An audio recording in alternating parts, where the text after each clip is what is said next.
Assalamualaikum warahmatullahi wabarakatuh. Halo semuanya teman-teman, selamat siang, selamat datang kembali di channel kesayangan kita, channel Ilo Entry. Dan dimanapun teman-teman berada, semoga teman-teman semua dalam keadaan sehat walafiat tanpa kekurangan satu apapun. Amin, amin ya robbal alamin. Pada kesempatan yang baik ini kami masih akan membawakan kisah dari Nana Septiana, yaitu Kesumat Putra Wilwatikta part 4. Wah, udah masuk ke part 4, kisahnya makin keren banget teman-teman, dan semakin penasaran kan pastinya buat teman-teman, apakah Bayu Aji bisa membalaskan dendamnya? Tapi sebelum kita masuk ke dalam kisahnya, buat teman-teman mungkin yang baru bergabung, kami ucapkan selamat bergabung. Silakan bisa diklik dulu tombol subscribe, jangan lupa lonceng notifikasinya dinyalakan agar teman-teman selalu mendapatkan notifikasi dari konten-konten yang akan kami upload di setiap harinya. Untuk channel Ilo Entry ini kami upload setiap hari teman-teman, setiap siang ya, jam 12 siang waktu Indonesia bagian Barat. Dan kami juga ingin mengucapkan terima kasih ya kepada seluruh teman-teman yang sudah selalu setia mendukung kami, yang sudah selalu hadir di setiap harinya, karena teman-temanlah kami selalu bersemangat berkarya di setiap harinya. Gak pakai berlama-lama lagi, gak pakai basa-basi kepanjangan lagi. Dari halaman belakang rumah Bang Ilo, kita menuju ke Tanah Jawa.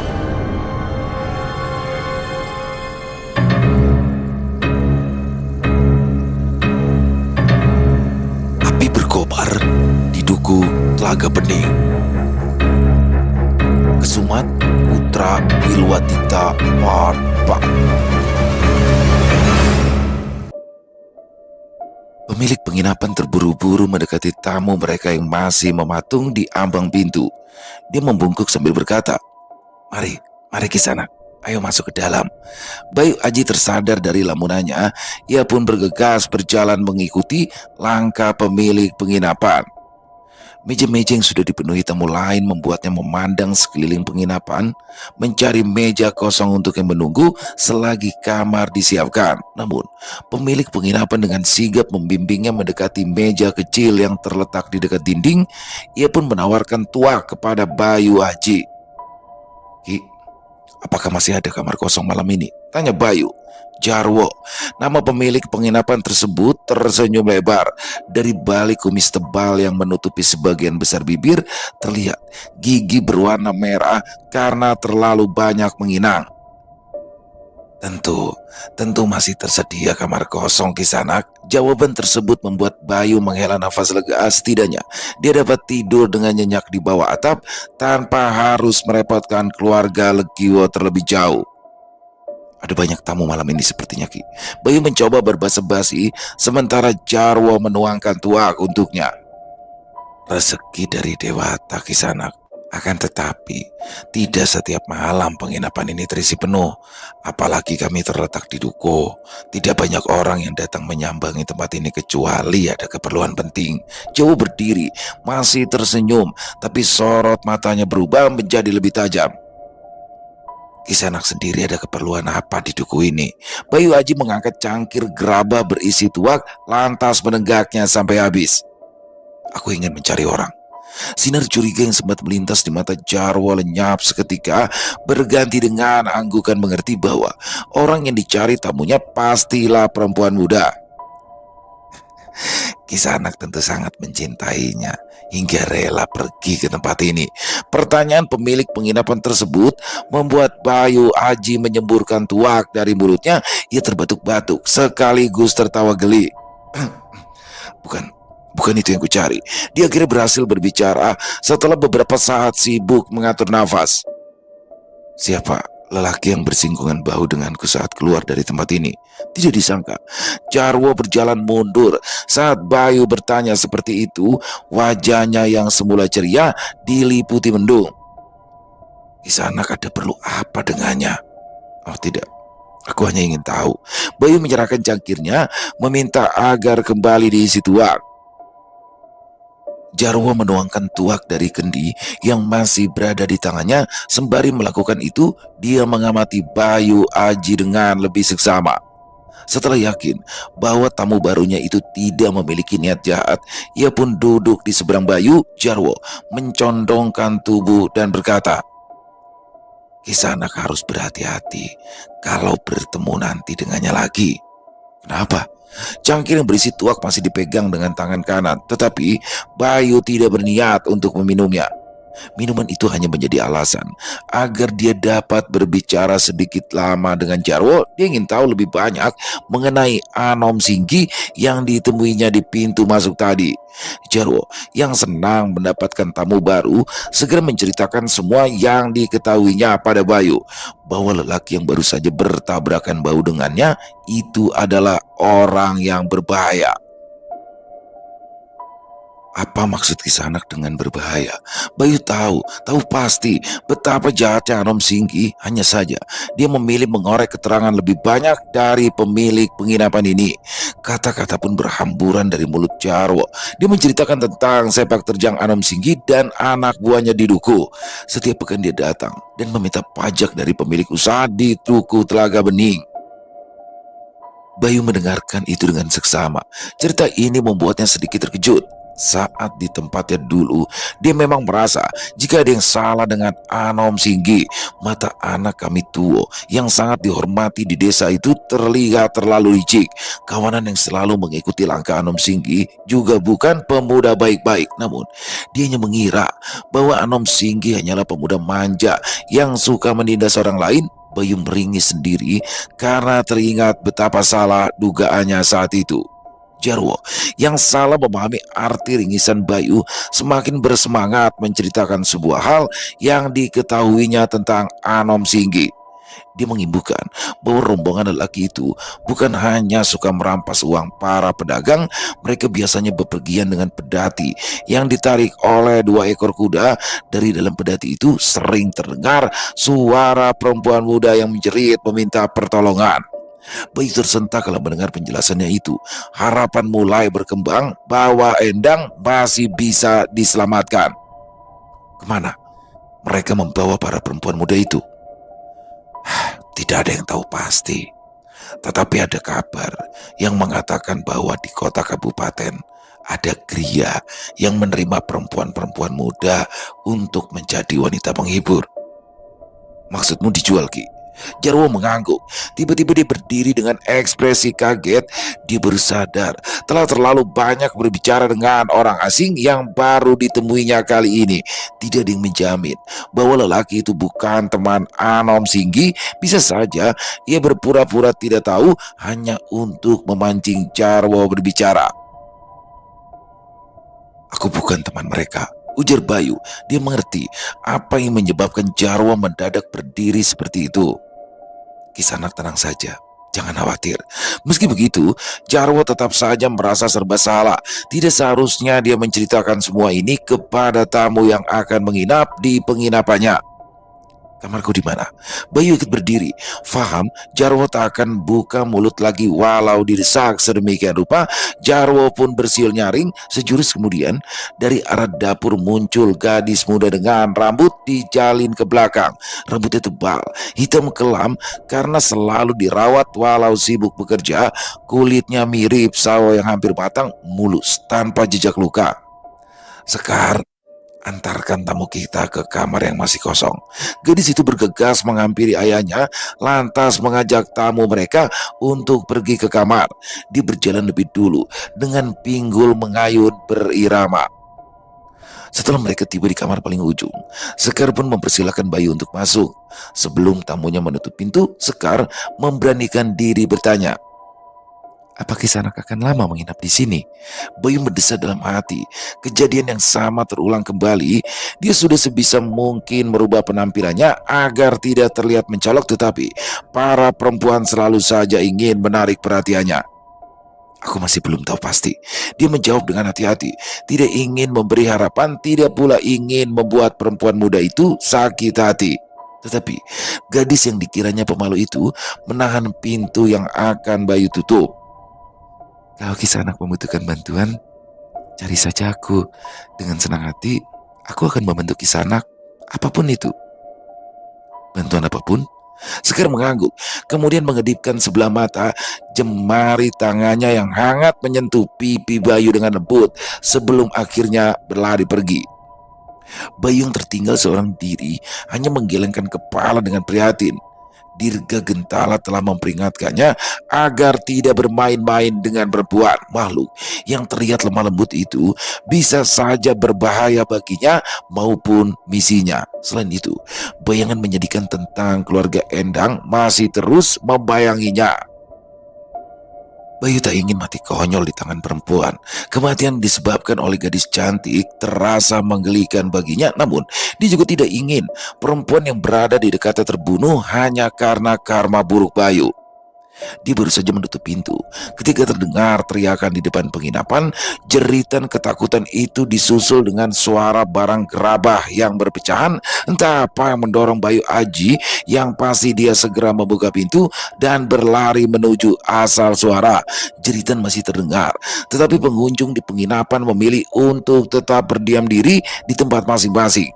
Bayu tersentak kaget saat melihat kekacauan di pelataran penginapan. Seorang gadis muda tanpa busana tergeletak tak bergerak. Mungkin hanya pingsan, mungkin pula sudah mati.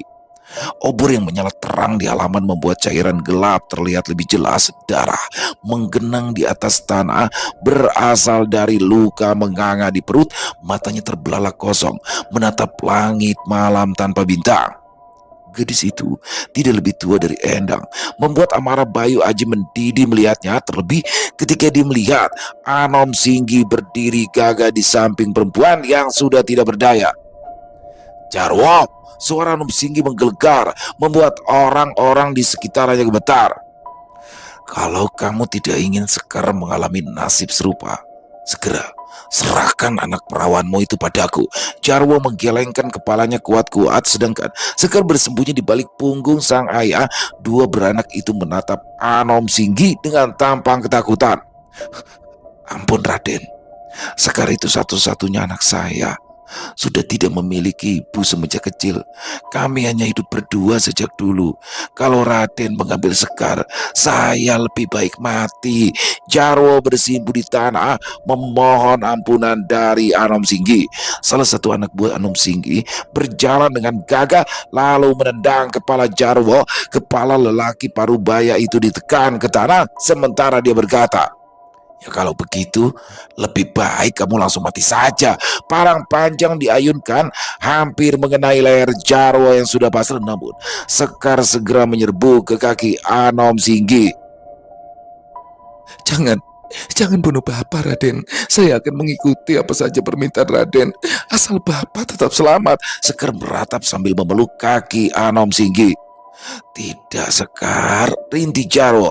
Kamu tidak boleh menjadi perempuan peliharaan mereka. Kaki yang menekan kepala Jarwo bergerak menekan lebih kencang. Mereka yang hadir di pelataran dapat mendengar suara rahang yang retak. Malam yang senyap membuat gemertakan tulang itu terdengar lebih nyaring. Sekar meratapi nasib buruk ayahnya malam ini. Ia terus berlutut memohon ampunan bagi sang ayah.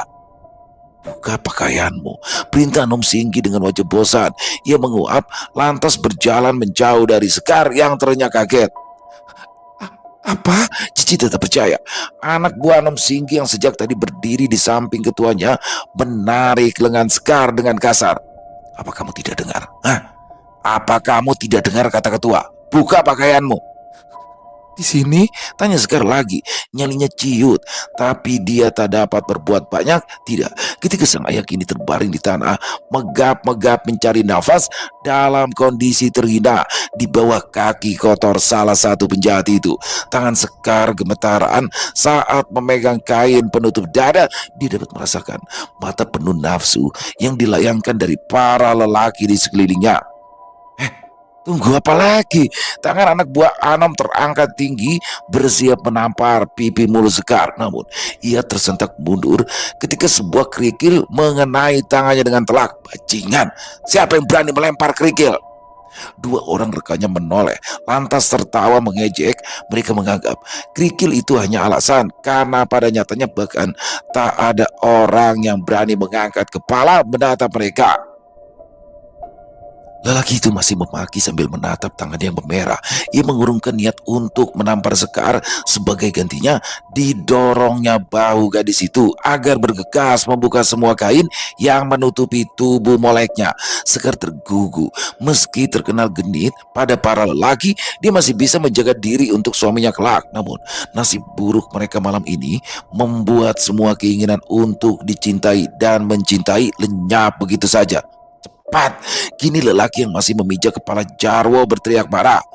Kamu ingin kami menunggu berapa lama lagi? Hah? Jarwo merintih, bukan hanya menahan sakit di tubuh, tetapi juga meratapi nasib putri semata wayangnya. Air mata mengalir bercampur darah yang mengalir dari luka di kepala. Teriakan itu membuat Sekar terburu-buru membuka pakaiannya.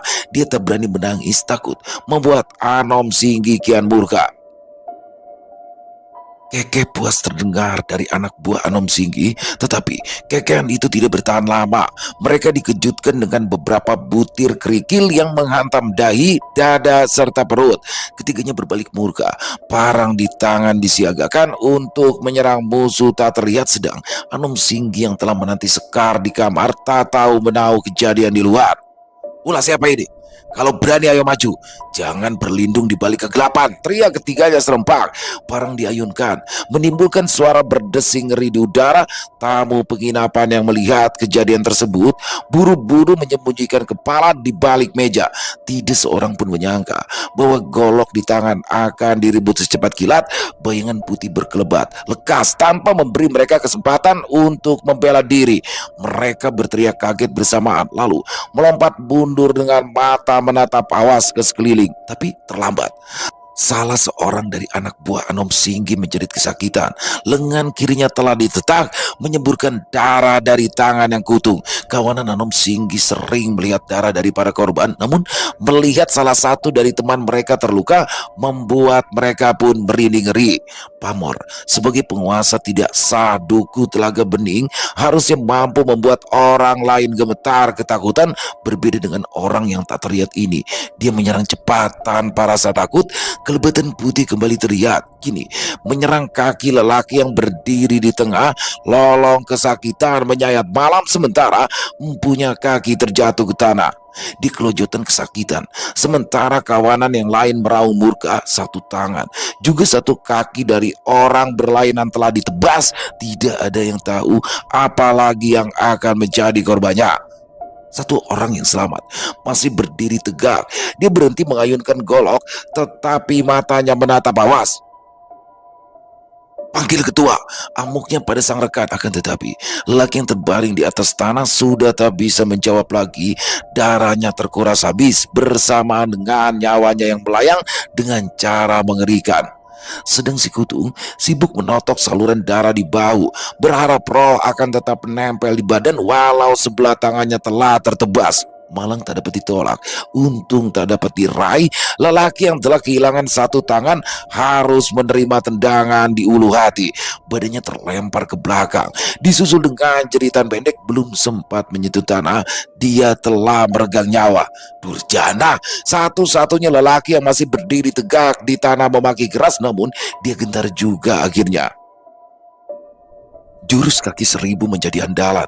Dia berlari menuju penginapan, ingin meminta pertolongan pada sang ketua. Namun Bayu yang terus mengawasi pergerakan mereka dari balik bayangan tak tinggal diam.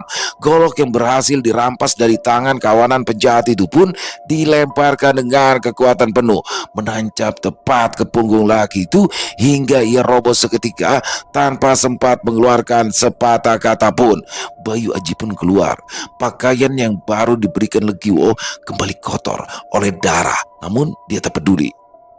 Sekar yang menggigil ngeri di pelukan ayahnya segera disuruh pergi. Bayu Aji tak ingin ada korban lain, sementara dia menanti kemunculan Anom Singgi. Petir menggelegar keras, memecah kesunyian duku Telaga Bening. Kilat menyambar silih berganti membuat para penduduk semakin rapat bersembunyi di balik selimut. Rembulan yang tadi mengintip malu-malu kini sepenuhnya tertutupi mendung, sementara tetes-tetes hujan turun perlahan membasahi seluruh permukaan bumi. Kilasan kilat diiringi gelegar petir menimbulkan ngeri di hati, terlebih ketika cahaya putih dari langit sesekali menerangi genangan darah di atas tanah yang hitam.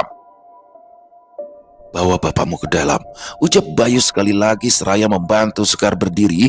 Api obor bergerak liar tertiup angin, bahkan salah satu di antaranya telah padam karena gerimis kian deras, hanya menunggu waktu sebelum hujan lebat benar-benar turun membasahi semua kotoran dari penjahat yang terbaring tak berdaya. "Terima kasih, Raden." Sekar terburu-buru mengucapkan terima kasih karena tamu penginapannya sudi menyelamatkan sang ayah sekaligus menjaga kehormatan Sekar. Bibir Jarwo meneteskan darah saat ia membuka mulut ingin mengucapkan terima kasih pula, namun Bayu Aji menggeleng cepat. Dia tidak membutuhkan kata-kata itu. "Bantu bapakmu beristirahat. Kalau bisa, cari tabib atau dukun untuk mengobati lukanya." Mata Bayu Aji dapat melihat dengan jelas bentuk rahang Jarwo yang tak lagi selaras. Bagian kiri dan kanan mencong tidak karuan, ditambah pula darah yang mengalir dari lubang telinga. Sekar mengangguk. Dipapanya Jarwo dengan perlahan untuk masuk ke dalam penginapan, sementara tamu mereka yang lain sibuk memalingkan muka dan berpura-pura sibuk dengan urusan masing-masing. "Raden," ujar Sekar. Ia melirik ke belakang lekas membuang pandang dari tiga tubuh yang sudah kehilangan nyawa. "Bagaimana dengan pimpinan mereka?" Baru saja Sekar mengungkit keberadaan Anom Singgi, terdengar suara langkah dihentakkan disusul oleh gerutu marah karena yang dinanti tak juga muncul. "Di mana gadis itu? Apa dia melarikan diri?" Anom Singgi muncul di pekarangan, dua tangan berkacak di pinggang. Kilat menyambar dari langit, membiaskan cahaya putih menyilaukan. Keempat orang yang masih hidup itu tersentak walau dengan alasan berbeda. Sekar memeluk ayahnya sambil merintih ketakutan. Nyawanya baru saja diselamatkan oleh tamu mereka, tapi sang dewa maut tampaknya tak mau melepaskan mereka begitu saja. Anom Singgi berdiri marah, rambut reriapan ditiup angin membuatnya lebih mirip setan dibanding manusia. Namun dia tak tertarik pada Sekar maupun Jarwo yang mengerut ketakutan. Pemandangan tiga anak buah yang terbujur kaku langsung menyirap darah, bahkan bagi seorang penjahat kawakan yang terbiasa dengan aroma kematian, dia tetap saja tersentak kaget. Dipandangi lelaki yang berdiri di tengah kegelapan, pakaian putih mengakibatkannya lebih mudah dilihat dengan latar malam gelap. Anom Singgi mengumpat, tangan diacungkan ke arah lelaki asing tersebut. "Ini ulahmu." Bayu Aji mengembangkan kedua tangan, tak menutupi darah yang mengotori pakaian, tetapi dia menjawab, "Apa yang membuat Kisanak berpikir saya yang berbuat? Bahkan saya tidak membawa senjata. Mana mungkin saya bisa melukai tiga orang sekaligus?" "Dusta! Tidak ada orang lain di sini. Sudah pasti ini semua ulahmu." Anom Singgi berjalan mendekat, matanya mengkilat penuh ancaman. Lelaki yang diancam tak menyurutkan langkah. Ia tertawa mengejek, lagi-lagi berkata, "Kisanak tentu beranggapan kalau saya sangat hebat hingga mampu menyakiti semua kawan Kisanak. Tapi coba lihatlah lagi dengan seksama. Hanya setan yang bisa melukai sesama setan." Rentetan kalimat Bayu memicu murka Anom Singgi tanpa aba-aba. Pukulan cepat dihantamkan ke wajah lawan. Bayu lekas mengelak, hampir saja batu kepalanya hancur karena pukulan berisi tenaga dalam itu. Dia mundur dua langkah, mengatur nafas sebelum balas menjotos, namun Bayu terlalu lama mengambil jeda. Anom Singgi yang sudah dibutakan amarah tak memberikannya waktu. Golok di tangan ditebaskan ke depan, menyasar leher Bayu. Dia membungkuk, tangan kanan melepaskan pukulan telak ke arah ulu hati musuh, disusul sapuan ke kaki Anom Singgi hingga terjengkang ke tanah. "Pemuda terkutuk!" maki Anom. Dia cepat berdiri lalu merapal mantra. Tangan kiri diangkat mengangkatnya ke atas setinggi dada. Dari ujung jari muncul cahaya terang berwarna kemerahan membentuk nyala api. Bayu terkesiap kalau melihat ajian Anom Singgi. Dia paham lawannya cukup kuat, tapi baru tahu jika lelaki itu memiliki ajian mengerikan. Dia melompat 3 tombak, bukan untuk melarikan diri, melainkan melindungi Sekar dan Jarwo yang menggigil ketakutan. Cepat pergi dari sini. Hei, jangan harap kalian bisa pergi, bentak Anom Singgi. Tangan disentakan ke depan, bola api meluncur ke arah mereka. Bayu mendorong Sekar dan Jarwo hingga mereka terjatuh ke tanah. Terdengar pekik kaget Sekar, tapi Bayu tak sempat memikirkannya. Ia memasang kuda-kuda, merapal mantra yang dihafal dari kitab lontar dirga gentala, ditarik nafas panjang, lantas dihembuskan dari mulut. Ajaib, angin menderu keluar dari mulut Bayu, menyambar bola api yang dikirim Anom Singgi padanya. Kekuatan api melawan kekuatan angin berlangsung sengit, bergulung-gulung, ingin menaklukkan satu sama lain, sedang sang pemilik terus mengendalikan ajian masing-masing. Api sempat membesar, tapi angin puting beliung segera membungkusnya. Api yang berkobar ganas tak mampu bergerak lebih jauh, bahkan berbalik ke empunya kesaktian. Anom Singgi tersentak, kaki bersiap berlari sejauh mungkin. Terlambat, kobaran api terlebih dulu membungkus dirinya, tak memberikan kesempatan pada Anom untuk melarikan diri.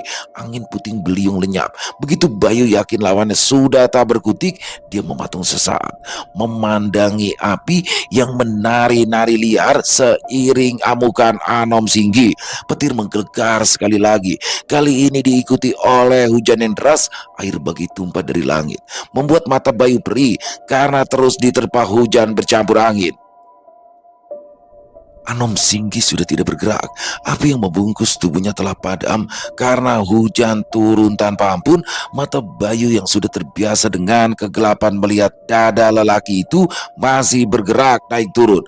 Kaki Bayu melangkah lambat tapi pasti, yang membungkuk di dekat lelaki yang pernah berniat menghabisinya.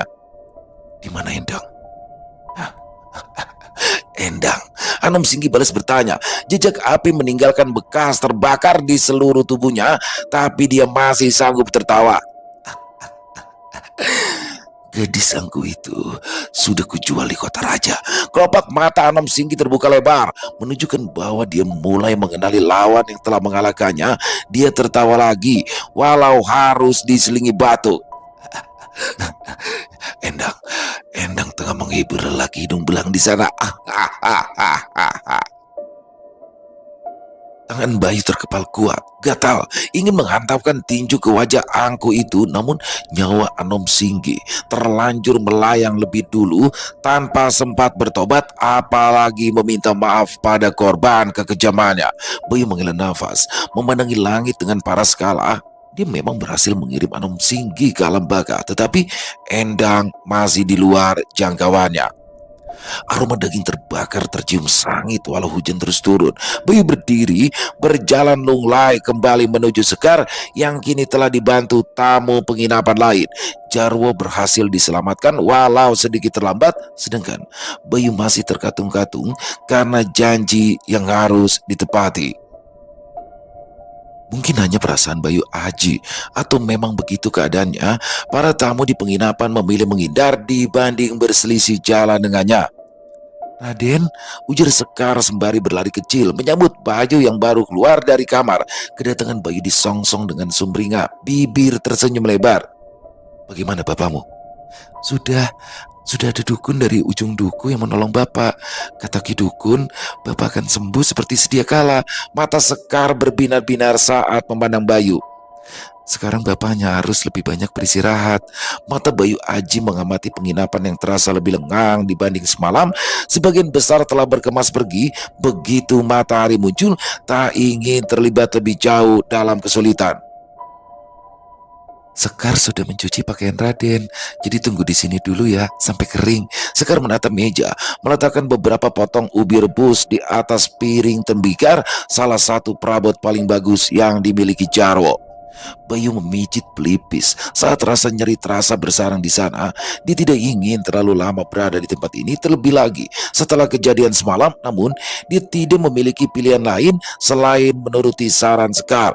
Pakaiannya yang bernoda darah bukan cara yang tepat untuk berjalan tanpa menarik perhatian banyak orang. Sekarang dia hanya memakai selai kain panjang yang melilit di pinggang terus ke bawah lutut, sedang bagian atas tubuh tak tertutup selai kain pun. Raden ingin makan makanan yang lain. Sekar salah memahami gerakan Bayu. Bayu menggelengkan kepala. Sepotong ubi hangat diambilnya dengan tangan kanan, dikunyah, lantas ditelan dengan bantuan air putih yang dituang dari kendi. Sekedar menyenangkan hati Sekar, bukan untuk mengenyangkan perut. Bagaimana dengan keempat lelaki di luar? Tanya Bayu. Tentu saja, yang ia maksud adalah lelaki yang telah meninggal dunia semalam. Warga Duku sudah bergotong royong membersihkan kekacauan semalam, termasuk tubuh 4 orang itu. Sekar bahkan tak terlihat ngeri, seakan kebencian di hatinya telah membakar semua rasa iba. Mereka semua juga berterima kasih kepada Raden karena telah menolong kami dari cengkraman keempat penjahat itu. Mata Bayu membelalak lebar kala mendengar ucapan Sekar. Semua terasa menggelikan baginya. Warga Duku menganggap Bayu sebagai pahlawan, sedangkan tamu penginapan memandangnya dengan wajah masam. Entah apa yang membuat para tamu risih terhadap Bayu. Dia sendiri tak ingin ambil pusing. Dikunyahnya kembali potongan ubi yang masih tersisa di tangan. Aku ingin pergi keluar sebentar, pungkasnya. Sekar mengangguk. Dia pun bertanya, perlu ditemani? Usul itu langsung ditolak Bayu. Sudah lama dirinya tak berjalan di tengah keramaian. Dia perlu membiasakan diri dengan banyak orang dalam satu tempat sebelum menyusul Endang ke kota raja. Lagi pula, ada beberapa hal yang harus dilakukan Bayu untuk memastikan kepergiannya tak meninggalkan urusan pelik bagi Jarwo maupun Sekar. Dia masih ingat betul dengan lelaki yang mengaku sebagai guru Anom Singgi. Walau tadi malam kehadirannya tak tampak, lambat laun kabar kematian Anom pasti sampai di telinganya hingga menunggu waktu sebelum dia datang untuk menuntut balas atas tewasnya Anom Singgi. Dan Bayu tak ingin orang lain yang menerima imbas dari perbuatannya. Dia sampai di pasar yang terletak di tengah Duku dengan berbekal suara riuh yang dapat didengar dari jauh. Letaknya cukup dekat dari penginapan Jarwo. Raden Bayu. Bayu memejamkan mata ketika dipanggil. Walau telah berulang kali mengingatkan Legiwo agar tidak bertingkah kelewat akrab, peringatannya hanya dianggap angin lalu. Legiwo meringis saat menerima pandangan menusuk dari Bayu. Lelaki berpakaian sama seperti temannya itu berjalan cepat mengiringi langkah Bayu. Saya sudah mendengar kejadian semalam, ujar Legiwo untuk mengisi kesunyian. Jangan dibicarakan lagi, tugas Bayu. Sudah saya kira, Raden ini bukan orang biasa. Buktinya, gerombolan pembuat onar yang meresahkan warga berhasil Raden kalahkan. Bayu melirik tajam. Haruskah aku menyempal mulutmu agar berhenti berbicara? Orang yang ditegur segera terdiam, tapi tak menjauh dari Bayu. Mereka berjalan beriringan, mengelilingi pasar yang dijejali pembeli dan penjual. Hanya ada beberapa pedagang yang menjajakan kain, itu pun wujudnya nyaris tak tampak, tenggelam oleh kerumunan perempuan yang ingin membeli kain baru. Seorang lelaki muda berjongkok di pinggir jalan, menjajakan tebu tertancap di lidi, kudapan manis untuk anak-anak dan gadis remaja. Bayu memandang si pedagang beberapa saat, menimbang-nimbang apakah pantas membelikan kudapan itu untuk Sekar. Namun, dia segera mengurungkan niat. Bukan tidak mungkin Sekar salah menduga arti dari tindakannya tersebut. Jadi, dia hanya memberikan beberapa potong tebu dan menyerahkannya pada Legiwo yang keheranan. Untuk anak-anakmu. Legiwo mengucapkan terima kasih bertubi-tubi, menimbulkan takjub di hati Bayu. Sepotong tebu saja ternyata bisa begitu istimewa di tangan penerima. Belum sempat dia mengajak Legiwo melanjutkan perjalanan, pasar mendadak ricuh. Beberapa lelaki dengan penampilan berantakan berlarian kocar kacir menembus keramaian. Lari, lari kalian semua, sembunyi di mana saja. Mereka berteriak panik, tangan dilambaikan ke segala arah, mengajak orang di pasar agar mengikuti jejak mereka. Bayu dan Legiwo tertegun. Sementara suasana pasar gempar, suara kentongan kayu terdengar dari berbagai arah, menandakan ada bencana yang menimpa Duku. Lalu Legiwo yang tersadar lebih dulu segera menarik tangan Bayu, memaksanya agar bersembunyi di balik meja pedagang kain yang ditinggalkan oleh pemiliknya. Kenapa kita bersembunyi? Karena tidak semua orang memiliki kanuragan seperti Raden. Legiwo menjawab ringkas. Bayu hendak membantah, tetapi Legiwo bergerak sigap. Diambilnya selai kain panjang, lantas diselubungkan ke kepala Bayu. Derap langkah kuda terdengar ramai melintasi pasar yang mendadak sepi. Suara kasar pengendaranya kasar dan berapi-api. Saat Bayu ingin mengintip, Legiwo memegang erat kain yang menyelubungi kepalanya. Ia menggeleng bersikeras agar Bayu terus bersembunyi.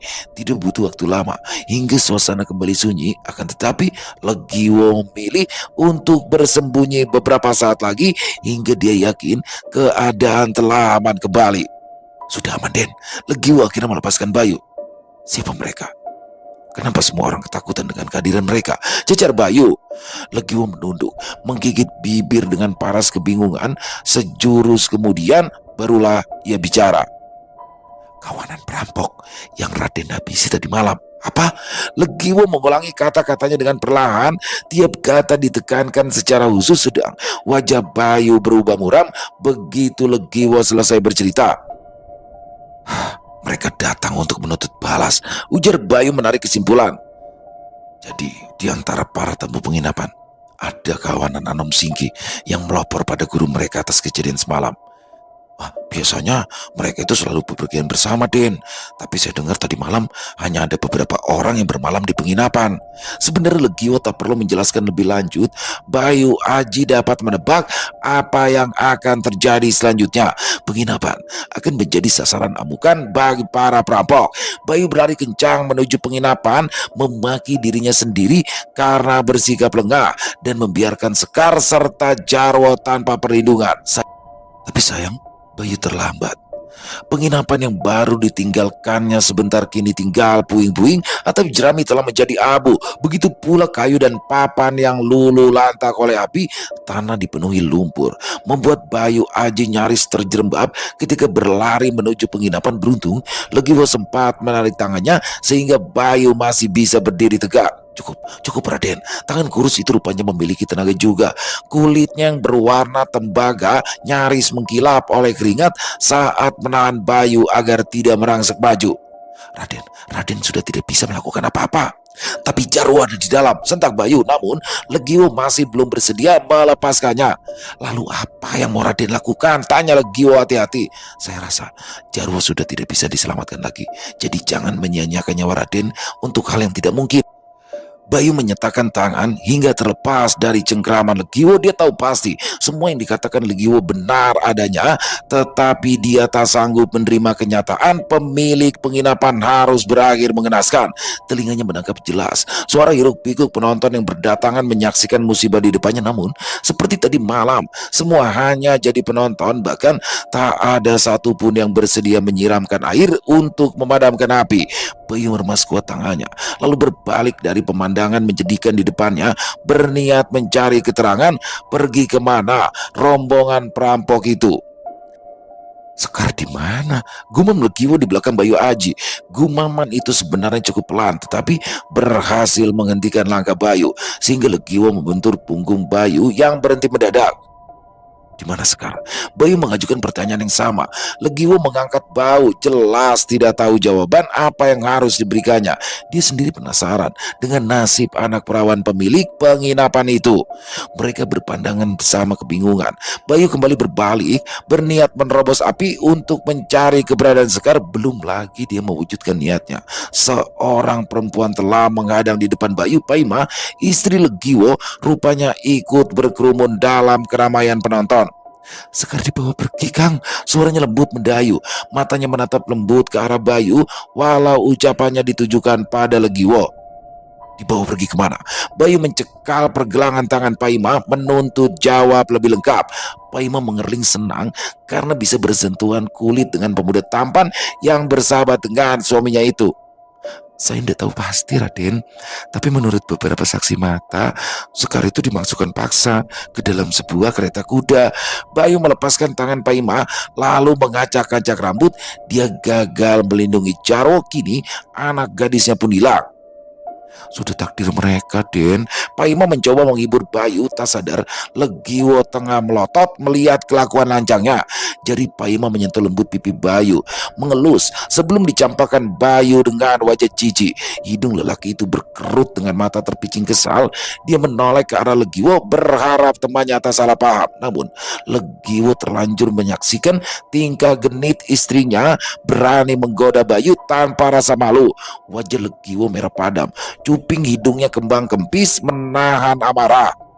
Saya undur diri dulu, Den. Legiwo menarik Paimah setengah menyeret. Bayu tidak mengamati lebih jauh. Dia sudah menduga cepat atau lambat ini akan terjadi. Dia lebih penasaran dengan nasib Sekar kini. Ditolehkannya kepala, berniat bertanya pada salah satu penonton yang berdiri di sampingnya. Dari cara orang itu memandang, Bayu menebak pembicaraan mereka pun telah terdengar olehnya. Jangan diambil hati, Paimah itu memang genit. Legiwo sudah beberapa kali mendapat masalah karena ulah istrinya. Orang yang bertemu pandang dengannya meludahkan cairan merah dari mulut. Bayu mundur hati-hati, tak ingin menyinggung perempuan tua yang sedang menyeri itu. Dia sama sekali tak tertarik pada nasib Paimah dan yakin Legiwo pasti sanggup mengatasi istrinya tersebut. Aku dengar kau mencari keberadaan Sekar, ujar perempuan itu di sela mengunyah sirinya. Dari ciri-cirimu, aku rasa dirimu lah yang disebut Sekar sebagai penyelamat hidup. Yang tahu di mana dia sekarang? Orang yang disapa Eyang oleh Bayu terkekeh geli. Panggil Simbah saja. Aku bukan dari golongan bangsawan yang biasa dipanggil Eyang. Bayu mengangguk mengerti, lalu menanyakan keberadaan Sekar kembali. Simbah menggeleng, kemudian mengangguk. Jawabannya membuat Bayu semakin bingung. Aku tahu dia dibawa pergi, tapi tak tahu perginya kemana. Pemuda itu menatap nanar bimbang karena tidak tahu harus bersikap seperti apa atas jawaban mengambang yang diterimanya. Rombongan Megio Geni mengarah ke barat, mungkin menuju kota raja. Kamu masih bisa menyusul mereka kalau berangkat sekarang. Megio Geni, nama yang asing bagi Bayu. Ia terus memandang Simbah yang asyik menginang, tidak terpengaruh oleh suasana ricu di antara mereka. Apa kamu tidak mengenal Megio Geni? Bayu menggeleng. Demi Dewata, kukira kalian sudah saling mengenal. Simbah kembali meludah, hampir saja mengenai kaki Bayu. Lalu, kenapa kamu bersedia menolong Sekar dan Jarwo? Apa harus ada alasan saat ingin menolong orang? Bayu balas bertanya, enggan memberikan jawaban sebenarnya pada perempuan tua itu. Simbah mendengus, mengamit bau Bayu agar membungkuk lebih rendah. Ia berbisik, menceritakan bahwa Megio Geni adalah pimpinan perampok sekaligus guru dari para anak buahnya. Guru? Satu kening Bayu terangkat tinggi, teringat pada lelaki berpenampilan buruk yang telah mengajarnya hingga babak belur di malam naas itu. Simbah membenarkan pertanyaan Bayu. Tangannya sibuk bergerak-gerak menggambarkan perawakan Megio Geni. Satu kali tangannya menjepit cuping hidung ketika menceritakan bau busuk dari tubuh Megio Geni. Cerita Simbah semakin meyakinkan Bayu Aji bahwa Megio Geni lah lelaki yang telah mengalahkannya. Waktu itu dia tersenyum, mengucapkan terima kasih sambil mencurah hormat. Kamu mau menyusul Sekar? Bayu membalas dengan senyuman tipis. Dia sudah bersusah payah menyelamatkan Sekar tadi malam. Tentu tak akan dibiarkannya gadis itu terjebak kesulitan lagi. Benar kata Sekar, penyelamat mereka memang pemuda gagah berani. Simbah menepuk lengan Bayu sambil tertawa, satu mata dikedipkan genit. Bukan hanya gagah, kamu juga memiliki wajah yang tampan. Bulu kuduk Bayu meremang kala menerima pandangan penuh arti yang dilayangkan Simba. Lebih baik dia bertemu setan alas dibandingkan meladeni rayuan perempuan dengan wajah penuh keriput di depannya. Simba tertawa lebih keras, menarik perhatian orang di sekeliling mereka. Namun mereka kembali membuang pandang ketika Simba membalas lirikan mereka. Jangan memasang tampang ngeri seperti itu. Simba senang bisa bermain-main dengan pemuda tampan sepertimu setelah setiap hari bergaul dengan lelaki peot yang sama di pondok. Lelaki tua yang tidak disadari keberadaannya oleh Bayu mendengus kasar, menepis tangan istrinya yang masih menepuk lengan Bayu. Maafkan dia, Den. Lelaki tua peot ini rupanya masih bisa merasa cemburu melihat istrinya akrab dengan pemuda gagah. Bayu meringis, bersiap berpamitan sekali lagi, tetapi Simba mencegahnya dengan buru-buru berbicara. Raden tidak perlu merasa bersalah atas musibah ini. Benar, timpa suami Simba. Kebakaran ini bukan pertama kalinya terjadi. Setiap kali Megio Geni marah, dia pasti akan membakar habis kediaman orang yang membuatnya naik darah. Bukan masalah penginapan ini, Mbah, melainkan nasib pemilik penginapan dan putrinya. Jarwo tidak apa-apa, dia berhasil diselamatkan.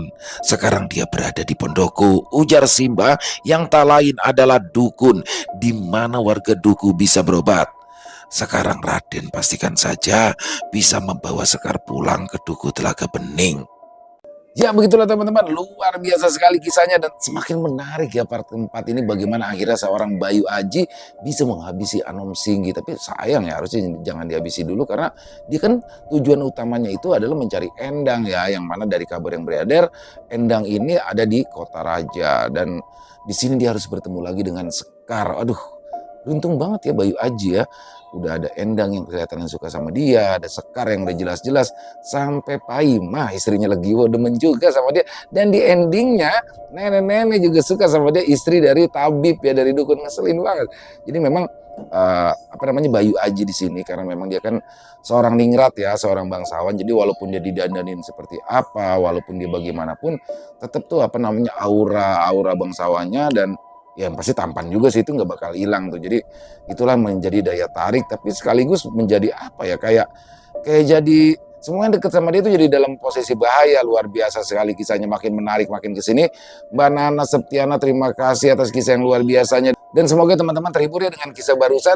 Para pecinta penikmat horor misteri, lebih khususnya kepada para subscriber dari channel Ilo Entry. Dan kisah ini eksklusif baru ada di channel kita, jadi luar biasa sekali. Dan silakan buat teman-teman yang mungkin punya komentar lain, punya pendapat lain, bisa menuliskan di dalam kolom komentar ataupun hanya sekedar saling menyapa. Insya Allah kami akan menjawabnya satu persatu.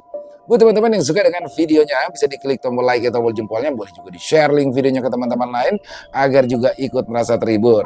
Dan sekali lagi buat teman-teman yang belum subscribe, ayo dong diklik dulu tombol subscribe ya, jangan lupa lonceng notifikasinya dinyalakan agar teman-teman selalu mendapatkan notifikasi dari konten-konten yang akan kami upload di setiap harinya. Dan untuk channel Ilo Entry kami upload setiap hari teman-teman ya, setiap jam 12 siang waktu Indonesia bagian Barat. Di akhir kata saya Ilo mengucapkan permohonan maaf apabila mungkin dalam pembawaan kisahnya ada kata-kata saya yang salah ataupun ada kata-kata saya mungkin yang kurang berkenan. Saya mohon dibukakan pintu maaf yang seluas-luasnya. Dan sampai berjumpa lagi di konten-konten kami selanjutnya. Untuk besok part kelima berarti teman-temannya jam 12 siang. Jangan sampai ketinggalan, masih di channel Ilo Entry dan masih bersama saya Ilo. Salam sehat bahagia selalu untuk kita semua. Wassalamualaikum warahmatullahi wabarakatuh.